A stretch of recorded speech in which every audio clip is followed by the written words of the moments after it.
Hi, everyone. It's Justin here with Voices for Voices. Thank you so much for joining us on another episode of our show. Whether you're watching, listening, you're here in the United States or across over 100 countries worldwide, over 1,000 cities worldwide, it's really humbling, but it is uh, work that we love to do, and I know our guest today is going to echo that with the work that he has done and continues to do. And we have big goals. He has big goals, and so I think it's going to be a lot of fun to have this conversation. So we're just going to hop right in and not waste any more time on intros because I can go for a minute or two. So let's hop in. So our guest today is Luke Mickelson from Sleep in Heavenly Peace. This organization is nothing short of just fantastic. When we talk about and think about service to others, helping the human, not helping the Republican, helping the Democrat, just helping the human being. It's just incredible, and we're gonna just say thank you to Luke for joining us on the show today. Oh, Justin, thanks for having me on. This is great. Absolutely. So let's get it started. So what got you uh, thinking about service to others, and it maybe Mhm. before have the work that you're doing now, or Mhm. maybe it sparked the work that you're doing now. No, it's a great question.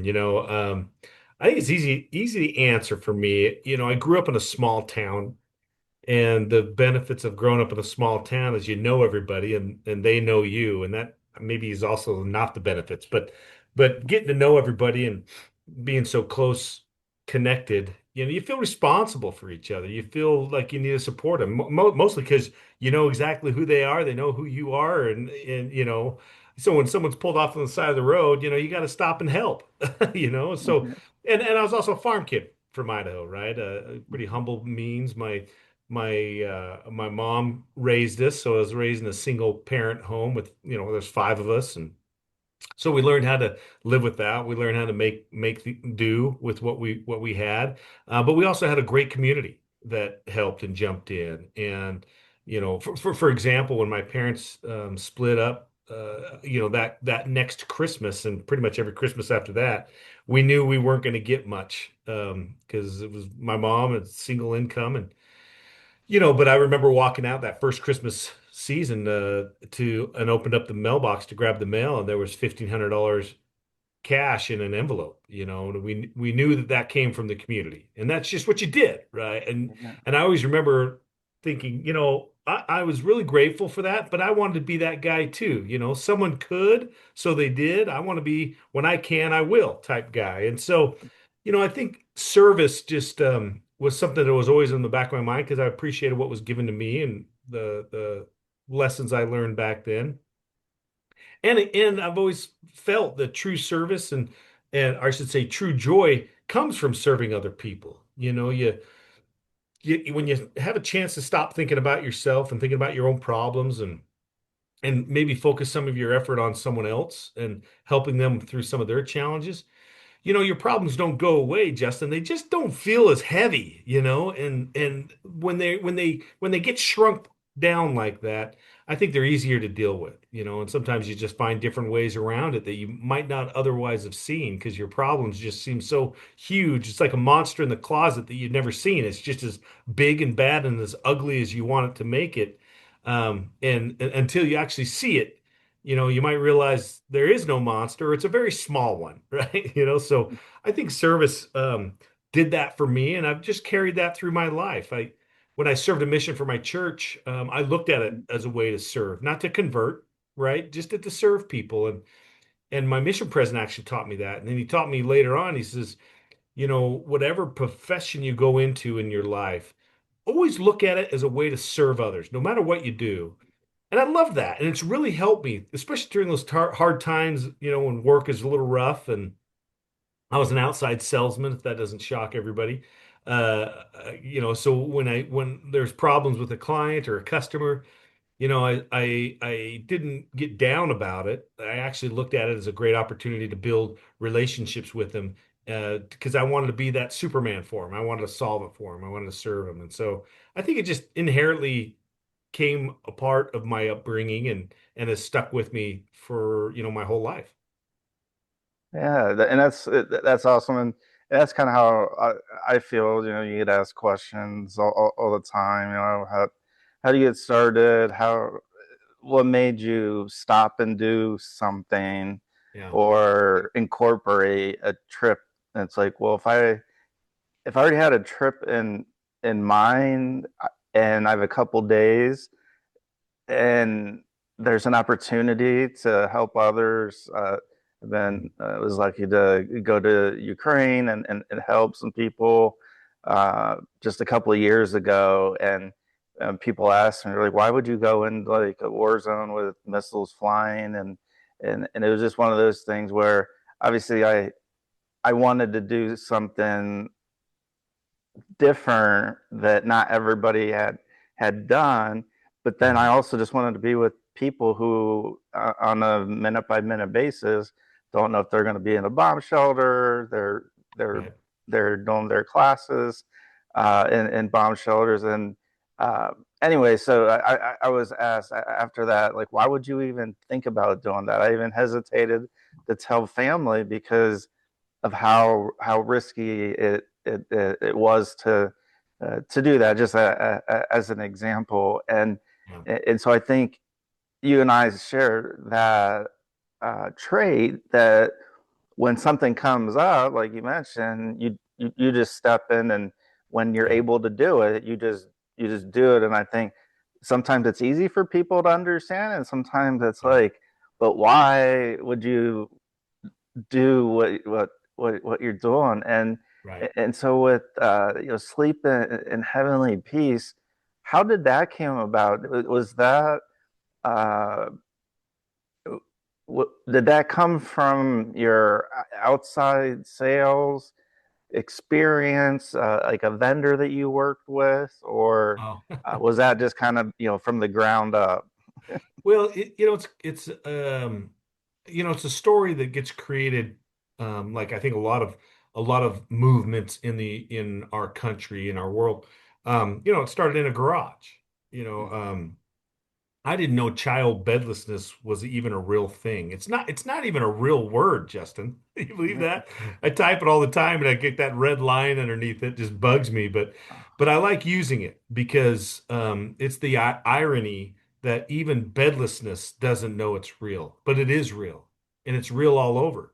Well, in 2012, when all this started, I didn't know anything about it. No one did, right? I was just serving in my church position, which was what was called a young men's president, which is basically over the young men's program. I was responsible for the religious teaching, but also the weekly activities, which was basically Boy Scouts. So we did a lot of scouting stuff, and which involves service all the time. We were doing service all over the place. Well, in these meetings, as a part of the young men's president responsibilities go, I'd sit in these meetings with other leaders and we talk about activities that we're doing, things that were going on in the community, and of course, the people that we were helping. Well, there was one family that a leader brought up and talked about the things that the family needed. First of all, they lived in a part of my small town, really small town, that I didn't even know existed. And I've been riding my bike around this town since I was 5. So, I mean, I was pretty shocked that I didn't know where this place was at. But then she started naming off the things that the family needed, right? They needed rides to school and to work, and the kids didn't have any beds, and they were low on food, and they needed help with rent. And I remember, whoa, whoa, wait a minute. Did you just say the kids didn't have any beds? Right. Like, what do you mean? They got mattresses, right? She says, no, they're just sleeping on the hardwood floor. Mm, And that just hit me so hard, so wrong. Like, I thought about my own kids and what would it be like for them to sleep on the floor. I'd slept on the floor one night, not intentionally. I should mhm. say intentionally, not because I wanted to. And it was not a fun night, you know. And then I thought about my Boy Scouts and all those leaders out there listening right now that lead teenage kids. You know, for the past decade, it's been kind of hard to find an activity that's fun and something they want to do that doesn't involve a screen or a phone or a video game. And I thought, oh, here's a great opportunity that I could get an Xbox controller out of these boys' hands. I'll put a drill in it and we'll teach them how to build a bed. I've never done one, but we'll figure it out. I'm a farm kid. I can learn how to do this. And so that's what we did. You know, I went home that night and measured my daughter's bunk bed and came up with a plan on how to build this bed with these teenage kids. And so the next couple of nights they came over and we built this bunk bed for this family. And it was great. It was a great experience. Um, but the word kind of got out in the community and certainly within the boys' families what we were doing. And all of a sudden, when it came time to deliver the bed, everybody wanted to be involved. I mean, we had like 30 people show up at my house. And I remember thinking, hey, we can't take y'all over to this Right. to this two-bedroom apartment, you know. So me and a bunch of people stayed back. Well, I wanted the boys to go and experience that. And so they did. Well, the next day at church, they told me how amazing it was, right? All the Mm, the joy that they saw on the kids' face, of course, in the family. And I was excited that the boys got to experience that. I was a little, you know, uh, jealous, to be honest with you, that I missed out on that. But I was excited for them. Well, you know, the next week comes around, and this was just after Thanksgiving. You know, my kids and I are watching a program and I'm going through a little something in my own eternal life, internal life of a faith crisis, of an identity crisis. You know, I was 35. It's kind of about that age where everybody's just really starts questioning what they believe and questioning what's important to them. You know, I've been in my career, a successful career for many, many years, and you know, was coaching, had a great family, had at my church service. I was, you know, on paper it was great, but I was just struggling internally of what matters most. You know, where do I matter? Well, I just did this one awesome, amazing experience. It filled my bucket, and then the next week it was done. Right, back to the norm. It's funny how life just creeps itself back in, right? And well, I'm sitting on the couch with my kids, and we're watching Big Bang Theory back in the day, and all of a sudden a commercial comes on and it's, I don't know, some Xbox game or I don't remember what it was, but I remember my kids wanting to have this toy. And they knew I wasn't going to buy it for them. We already had an Xbox. mhm, So I remember thinking, you know, here I'm going through this big eternal struggle, right? And trying to pep talk myself out of this hole I was falling into, and no one knew about it. And then now my kids wanted this Xbox game or whatever that they knew I wasn't going to buy them, and they got a bed, and I just delivered a bed to a child that didn't have one. Why didn't they? I mean, all these dad moment things come popping in my head. Well, the next thing I knew, I stood up and walked out to the garage door, and my kids are like, Dad, where are you going? You know, we're watching our program. I said, you know, I got a leftover wood. I'm going to build another bunk bed and you're going to come and help me. Right? I wanted them to feel the joy of service. I wanted them to know what it felt like to stop thinking about themselves, as well as appreciate the things they had. You know, they're kids. Of course, they're going to ask for presents and all that. But I didn't want to miss out on a dad moment. You know, I didn't want to miss out on an opportunity to teach them something, just like the Boy Scouts. And so we built another bed. And it was awesome. But the trouble is, I didn't know what to do with it. You know, I didn't right, know child bedlessness was a real thing. And so I put it on Facebook. Someone recommended I do that on one of those buy sell trade groups. Said, you know, hey, mm, me and my family for a Christmas project to build this bed. And we want to give it to a family that's got kids sleeping on the floor. We don't. I just couldn't.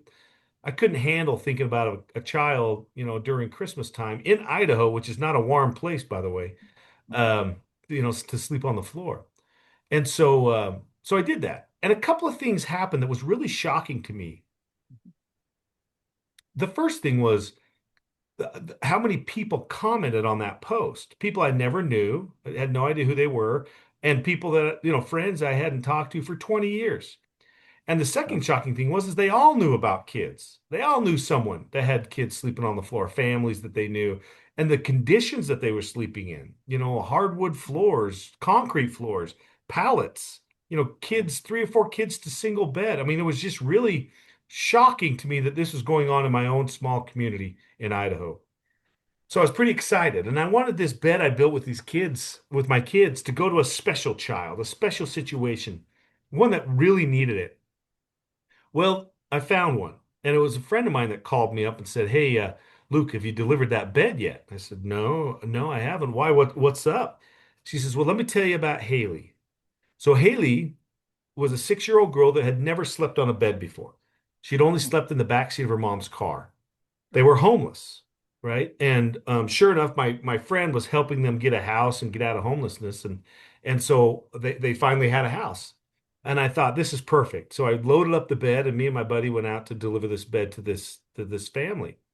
Well, we walked into the house, and I don't know, I've been a part of, this kind of situation before where it's, there's some poverty here, there's some transitioning homelessness, but I'd never walked into a situation like this through looking at through the eyes of a 6-year-old. What was it like? There's no couch or TV to watch cartoons. There's no table to eat cereal at in the morning. There was nothing in the house. There was a hot plate sitting on a milk crate that had a can of soup on it, and that was it. And I remember thinking, man, this is hard to see, knowing that this is what a 6-year-old girl goes through every day. But Haley, you couldn't tell. She was so happy she had a house. She was happy to show these two strangers, her whole house. She didn't know why we were there. But I remember leaning down and said, "Hey, why don't you show me your bedroom, Haley?" So she walked us back to her bedroom. And, Justin, you can imagine what this looked like. There's holes in the carpet and tears in the wallpaper and no closet door. There's used Barbie dolls and toys that in there. You could just kind of get a sense this wasn't the nicest place in the world.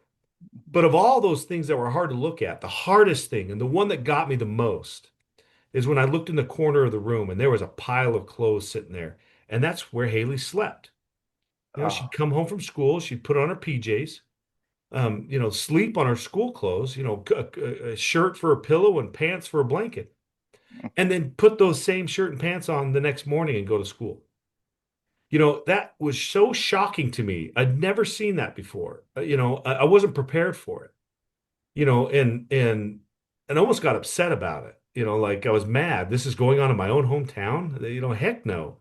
But then I got pretty excited because we had brought a bed for little Haley, and we started bringing in these pieces of the bed, and putting it together. And I remember watching Haley, and when she realized what it was that we were bringing in, she just erupted like 10 Christmases. You know, she came up and hugged these two strange dudes, that she had no idea who we were, and making all this racket. And then she did something I'd never seen before. She went and hugged and kissed the bed. To see a child kiss a bed, to love something like that so much, of something that you and I just take for granted every day. It just was so overwhelming to me. And if that wasn't enough to melt your heart, I look up and here's mom, 6 years of tears streaming down this single parent's face. And I was raised by a single mom too. So I know what those tears meant. I knew the guilt and the frustration and the struggle, and the worry that this mom has felt for 6 years now, trying to provide for kids, all coming out of her at once. The weight in that room was so heavy. I was speechless. I didn't know what to say. But one thing came to my mind that I didn't realize or plan for, and I don't know how you could. I just remember thinking, this is way more than just a bed. This is more than just a good night's sleep. And I tell everybody I tell this story to, listen, if you would just pause your life for just a moment, give me 60 seconds right now to help you realize and think about what would it be like to be 6 years old and not have a bed. If you think about it just physically, right? You're waking up, you're not feeling good, you're sore probably, you're not in a good mood. There's a reason why they call it waking up on the wrong side of bed. These kids are waking up on who knows what side of what. So they get up and they go to school. They're not ready to learn, not like the other kids. They're in a bad mood. They probably don't make very good friends because they're struggling, they're tired. And that's the physical side of things. Then you think about the emotional and the mental side of things. These kids can't have sleepovers, right? There's they don't want kids and their friends to come in and see the conditions they're sleeping in, and then they go to their friend's house. little Johnny's not only has a bed, but he's got throw pillows, right? And you got to wonder what kind of mental thought process that these kids have seeing that, and worse yet, Justin, when you and I have a bad day, maybe a bad day at work or getting in a fight with someone, or worse yet, we're sick, we got the flu. I mean, tell me, what one place do we all wish and can't wait to crawl into? It's our I bed. bet. These kids don't have that. And this is all running through my head in just seconds, right? As I'm witnessing this, sitting in this room with Haley and her mom. And I remember I couldn't say anything. I didn't know what to say. In fact, me and my buddy on the way home, we had about a 30-minute drive home, really didn't say much to each other, right? But I do remember thinking, look, I'm a farm kid from Idaho, Justin. I love hunting and fishing and outdoors and college football on Saturdays and all this stuff. I've loved it my whole life. And in a split second, none of it mattered anymore. It just was like I spent a couple of hours for the last couple nights with my kids building a bed to solve that problem. Oh, that was well worth my time. And by the time we got home, I remember I looked over to my buddy and I said, Jordan, no kid's going to sleep on the floor in my town if I have anything to do with that. I mean, I was like that upset about it. Mhm. Now, I didn't know how bad child bedlessness really was. I had this post that had a link or had rather comments about all these kids that people had mentioned that they knew of, and that was my goal. I just wanted to clean that list out. So we started Mhm. building beds. We built 21 beds before Santa showed up and delivered them all, and it was such a great experience. But one thing that happened was the more we built and the more we shared, the more kids got presented to us. The more people came out and told us, well, I know a child. And another cool thing that I didn't plan on, there was more people that wanted to help. All of a Oh, sudden, my garage would fill that night with strangers, people I had no idea who they were. They just wanted to help kids in their own community. And I learned that there are millions of people out there that want to give back. They want to help. They want to make a difference in not just their life, but in other people's lives. They just don't know how. And so I knew right then and there, especially when I realized how bad and ugly child bedlessness was becoming, or rather that was, I knew that I wasn't going to solve child bedlessness in my community or even other people's communities. It wasn't going to be solved by some farm kid from Idaho, right? It was going to be solved by people in their local community stepping up and deciding, you know what, I'm going to make a change. I'm going to do something about this thing called child bedlessness in my own town. And so we built a platform. That's what we wanted to do. I built a platform so people could follow what we were doing and be successful at it. And because of that, now we've trained over 440 chapters in almost every state. We're in 4 countries, and here this summer we're going to be celebrating our 400,000th bed built. oh How fun is that? my gosh. Oh my gosh. It's so incredible. And I we do. We take for granted, and I know I have uh things like like the bed, like as you're we're speaking about, when we're not feeling well, and we just want to go lay down in our bed, and to think that there's this many Yeah, people in more that don't even have that as an opportunity. And you talk about a Christmas gift, and games and screens, and a bed is something so much bigger than yeah, that, because it lasts for years and right. years and years. Well, And it's again, it's more than just a bed, right? These kids, when we deliver a bed to a child, right? There's two things I walk away wanting these kids to know. Number one, I say, hey, little Johnny. First of all, Johnny's hiding behind mom, right? We show Mhm. up and we're starting to put this bed together, these strangers, and it's fun to watch these kids, their apprehension, right? They're hiding behind mom. They don't know these people. They're making all sorts of racket in their room. And just like Haley, once they see that it's a bed, these kids crawl out from behind their parents and they're so excited. They start helping you build it. They start mm, bringing in slats and grabbing drills. And then when it's finished, they're crawling in bed at 3 o'clock in the afternoon to go to sleep because they've never had one, you know. And so I lean down to tell these kids before we leave, listen, this is your bed. This is mm, nobody else's bed. It's not your parents. It's not your brothers or sisters. This is your bed, right? And these kids, or rather, these people that are in your room that brought this bed to you, guess what? They built it for you because they love you and they want you to have and feel the joys of having a good night's sleep. And I think that really means something to these kids. You know, they don't have a lot of things, they don't have a lot of possessions, right? And this is something very valuable to them, as well as I want them to know that there's people in their community that love them, right? And mm, and and I want that to resonate with them. And so later on in life, when they can, I hope they will. And that's the value of what it means to be a human helping another human. There's no agenda behind it. There's no cause other than we're here to help a child. And let's be real, Justin, these kids, they're in these situations not because of their choices, mm, right? These are the choices of someone else, and sometimes it's nobody's fault. It's a house fire, it's a lost mm, job, or oftentimes we meet up with and have situations of single moms that had 5 minutes to grab as much crap as they can, throw it in a garbage bag, grab their kids, jump in the car, and take off.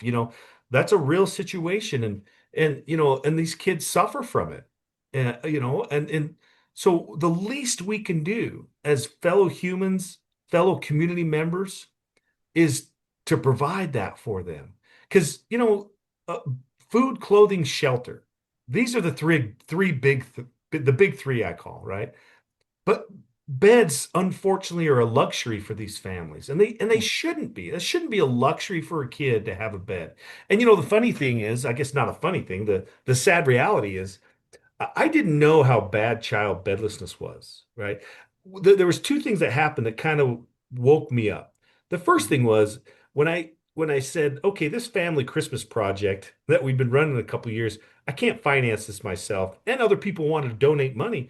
I better become a charity. So, mm, like anybody, I went to the internet to try to find a charity that was providing beds for kids, so I can kind of see how they did it and what they did. And I mean, I had no business starting a charity, mm. but I was going to figure it out. Well, come to find out, there was one charity in the entire country that I found that were providing beds for kids, just one, and it was in North Carolina, clear on the other side of the country. That was shocker number one. And then shocker number two was, as we, of course, delivered beds and shared what we're doing, I started getting calls from social workers from CASA, Child Protective Services, all these agencies, foster care situations. And I was like their favorite guy. And I Uh-huh. found out, they told me, they said, Luke, you don't realize, you know, transitioning homelessness, these kids, these families trying to get back on their feet. Finding a bed for a child is most of the time, or oftentimes, the single hardest thing for these agencies to provide. Wow. And when you realize it's because there's no other organization or no other agency that's providing it, those two things really shocked me. We started looking into it more and more. Now we know, and the only statistic that we have is something that we, Sleep and Heavenly Peace, has come up with just over the last 14 years. We know it's greater than 3% of the total population. There's over 12 million kids that are affected by child bedlessness in our country. And the Oh, sad reality is we only cover about 3.5 million of those. We only cover about 28% of the geographical area of the United States. And think about this right now, as you and I talk, Justin, there's 150,000 kids in the country that don't have beds right now. And mm, that's only 28% that we know of. Can you imagine if that number was 100%? There's 70% of the population that don't even know we exist, and right. we're at 150,000 kids. We're going to build 400,000 beds this year, but we know when you're looking at 12 million plus, that's a long way to go, right? So we know that raising awareness about child bedlessness, bringing this to people's attention, Mm, that like me, like most people, had no idea that this was that big of a deal, but it really is. And there's a solution for it. We're the largest bed building charity in the world. It's not a bragging thing. It's actually a Mhm. sad reality. That's because there's not very many, right? And we want people to know that you can be a part of this, right? We built almost 90,000 beds last year. We're growing super fast because we put on chapters every year. We put about 50, 60 chapters every year. People that go to our website, shpbeds.org, they realize there's not a chapter close to them, so they want to start one. This is something they're really passionate about. So we provide that mechanism for them, right? Or people go to our website, like I said, shpbeds.org, and you're going to see what's going to come up is your local chapter. You're going to see what's going on locally. You're going to see that how many kids are needed or how many kids are on the waiting list. You're going to see how many kids they've helped. You're going to see events that you can be a part of. You can donate. 90+% of your donation stays in the chapter that you select. 90%, right? Yeah. I got to pull 10% because I got to pay for bills and stuff, Yeah. Yeah. like any organization. But we scrape together as much as we can and make sure it stays in the community that you specifically want it to know. When I started Sleeping on the Peace, it wasn't going to be a charity, but when it did, I remember thinking, listen, I don't want to be one of these big charities where you donate money and it goes to a big pot. You have no idea where it ends up, right? Right. With Sleeping on Peace, when you donate money to a specific chapter, you know it 90% stays in there. We're very transparent about that because we want people to know that the sacred dollar, little granny's $100 that got donated, we want that to go to the best use possible. And I'm really actually happy to say, because of our buying power, because of how frugal and how amazing our vendors are and sponsors, partners, we actually take $1 and turn it into at least $1.30. That's how far we can stretch that dollar out, right? So it's really important for us to raise awareness and let people know, listen, this, yes, is going on in your own community right next door. Child bedlessness doesn't know economics. It doesn't know geography or culture or political or even religious environments. It doesn't care. It Mhm. only knows hardship. It only knows, trouble and sacrifice and pain. It's a terrible thing. And now that we know about it, we as human beings can help these little humans by being involved, by doing something. And if all you can do, my ask to you today, if all you can do is just open your mouth and share Mhm. this podcast, share what you heard today, let people know in the grocery store, hey, did you hear about child bedlessness? You never know who's listening. You could That's have a good. mom sitting behind you that doesn't have beds for their kids, and she has no idea what to do about it. You might have a social worker that doesn't know about it. You might have a school teacher or a school counselor that has witnessed these things and yet suffer in silence because they don't know that there's a purpose, or not a purpose, a solution to this problem, right? And that's going to happen if we just open our mouths.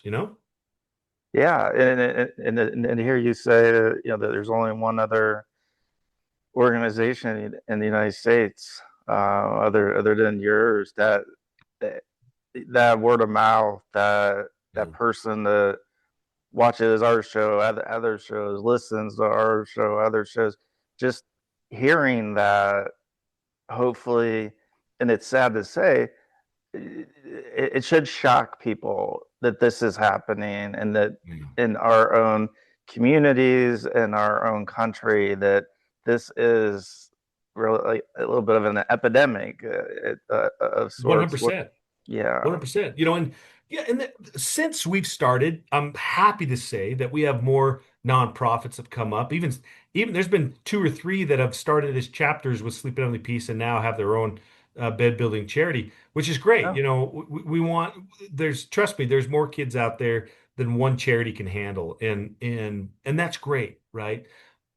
But we do know we have a process that works very well, right? And this is only going to be solved by the local community, right? yeah. Yeah, we're a big national organization, but we don't look at ourselves that way, right? We're Mhm. just a group of a bunch of individuals, human beings helping other human beings across the country. And and here's the best part about about service, right? And I do a lot of keynote speaking about tiny moments, right? We all Mm, have them. We all get that itch or that thought or that inspiration of trying to do something, or maybe we should step in. And the sad reality is we dismiss those tiny moments far too easily. We're too busy, or that doesn't really affect me, or I can't make that big of a difference, or someone else mm, is doing it. All these excuses that we tell ourselves, right? The fact of the matter is, you if you would just act on one of those tiny moments, as small as it may be. Maybe I'll give you a great example. I didn't build that second bed with my kids because I knew child bedlessness was a problem. I had no mhm, idea. I had solved the one child sleeping on the floor that I knew, right? It was about providing a service for my kids. I wanted them to feel the joy of giving back, to appreciate the things I had. That was the first purpose. But because I acted on that, that's what uncovered so many other amazing opportunities and possibilities that once you make that first yes, once you act on that first desire to act, then it becomes easier and easier. And that's when worlds change. And I tell people, listen, you act on a tiny moment, you might not change the world, mhm, but you're going to change someone's world. And you know what? That someone might just be you. And that's mhm. great. Get yourself right. Once we are feeling happy and content with ourselves and feel confident that we can make a difference, then you're going to make a difference, right? And it's okay if you have to work on yourself first. But I'm telling you right now, like there are opportunities to serve, not just with Sleep and Emily Peace, but opportunities to change not just people's lives near you, but your own life, because it's changed mine, and nothing but for the good. There are challenges down the road, and building an organization and taking time and sacrifice. These are all important parts of your tiny moment, and important parts of making life fulfilling for yourself and for others around. I just hope I'm encouraging and inspire others to follow that, because that's where real magic happens. That's where the real miracles in life happen, is through following tiny moments, um, working on, and this is critical. I share in my keynotes this. Mhm. You have to have a desire to change, and I think we all do, right? But the second step is the most critical of that, right? And that's the desire to act. And that desire to act needs to be stronger than your desire to change. We all want to change. And how many times do we talk about it? Right. Right. But if you don't work on your desire to act, right? I mean, you got to work on it more than your desire to change, then it'll just stay a dream. Mhm. Right. So and the desire to act, right, to work on that means to have to say yes once in a while. You have to get off the couch, even as small as it is, even as small as just to get out in the garage and build a bed with your kids, right? You never know. You might be building the largest bed building charity in the world and you don't even know it. That's so true, and I love when you say the tiny moments because I feel the same way with our organization and with mental health and trauma and all those things. That a lot of times I'm one of the biggest beneficiaries Yeah. of what we do, and it's Yeah. because like you said, you have to act, and you got to have to work on yourself and get to that point to say, okay, like this feels good. It feels good because I'm helping myself, no matter how small the win might be. That small win for us could be exponential Yeah. for another person, and Yeah. that is I love how you piece that together because it's so true, and uh, it, it's like anything. You have to be passionate about what you're doing for others to kind of Yeah. feed off of that, and you can't. It's hard to sell something if you're just kind of just like, hey, come buy this thing, or hey, come donate to this organization, and you're not really bought in yourself. Well, I learned, especially when I was going through that time when Sleeping Out with Peace started, we all want a purpose of life, right? And it doesn't have to be so dramatic and heavy as like your sole purpose, right? But Mhm. when you have purpose, and I train on business leaders this, when you provide purpose for your employees, even for yourself, right? They become far better employees. They Mhm. become vested into your organization. And personally, right? When you find your purpose in life, right? That's what it's about. Well, I talk about making passion, how passion is made purpose or passion makes purpose, right? When you find that passion about something, um, then that becomes a purpose in your life. And when you find that, your mind, the possibilities, your talents just get increased tenfold. I mean, I have no business being a marketer. I don't know. I'm a salesman. I'm not a marketer, right? But for some reason, when it comes to sleep and heavenly peace, I had so many amazing ideas and thoughts and things that have been successful, things that not so great success, but so many great ideas and thoughts that I would not have otherwise thought about because the passion now turned into purpose. And that purpose is what drives us, and we all want it. When people are down and depressed, a lot of times it's because they don't feel like they mean anything. They don't have any purpose to their existence, right? Mhm. Um, Passion brings that. Passion makes purpose, and that all starts with working on that desire to act, and then executing, and starting on the smallest, tiniest moments is how we build that. Excellent. We're getting close to the end of our time, and I know you've mentioned it throughout, but can you just go through the full pitch, how people can find You out more bet. about how they You can bet. may start a chapter, donate, all the Yeah. things. So yes, please visit shpbeds.org. Sleep in heavenly peace, beds.org. Um, that like I said, it'll bring up the local website, the Mhm. local chapter to you. There'll be ways to donate, in-kind donations. They're all twin size, the same beds built in Alaska as it is in Hawaii.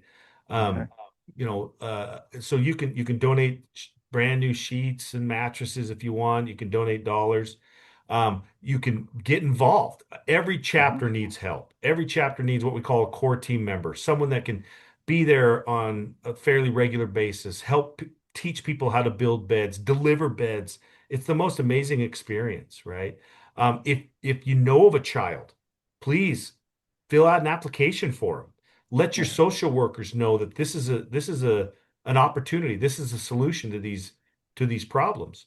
And then, like you said, if there's no chapter near you, and this is something that really pulls at your heartstrings, and you want to get involved in your own community and start something and help, you can start a chapter for Sleep and Heavenly Peace.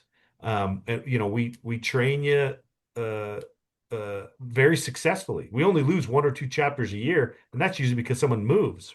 Yeah. So our process is pretty rock solid because we want you to be successful. We make it as easy as possible for you. We just tell chapters, look, just focusing on raising money, building, and delivering beds. That's all. We take care of all the other administration mumbo jumbo that comes with running an organization. You don't have to worry about that, right? We just want you to worry about your own community, getting other people involved in the community. You'll be known as the bed building guy or gal, which is a great honor.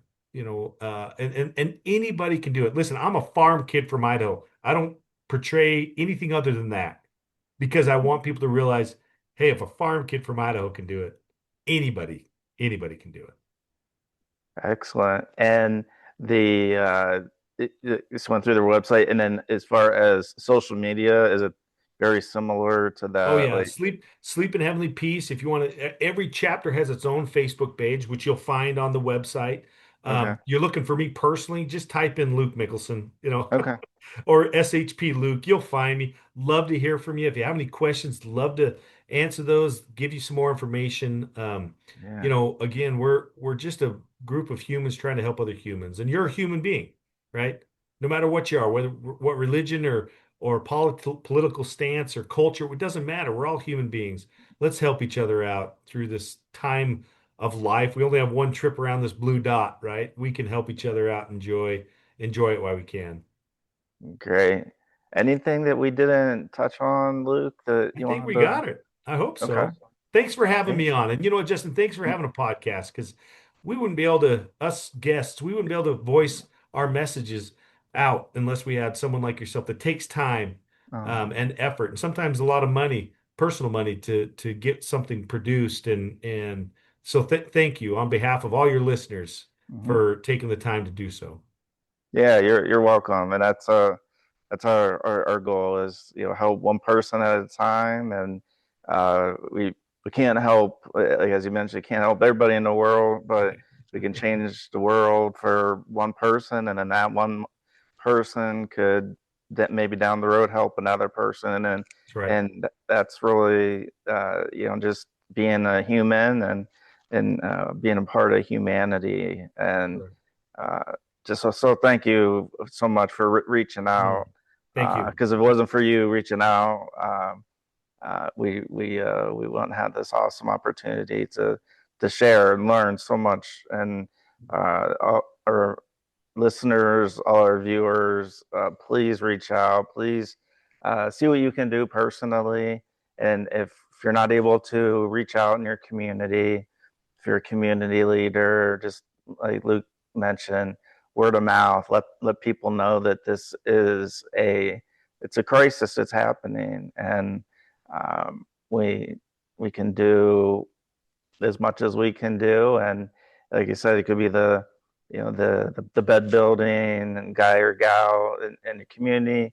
If donating is your thing, you have that opportunity to do that. And if you want to start a chapter, that would be fantastic too. So we are grateful to Luke to have reached out to us to be able to have this opportunity to share because uh, we're I never thought we'd get to the point that we would reach so many different countries and cities.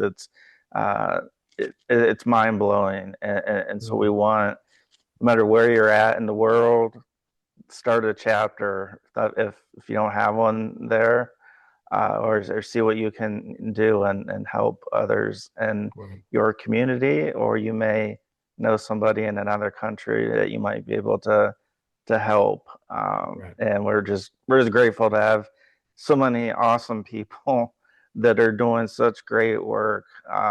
Yeah, I get kind of like shivers, talking about what you do, Luke, and with sleep in heavenly peace, because it's something just. I mean, I kind of just I don't know, kind of the fact that I overlook some things, and Wow.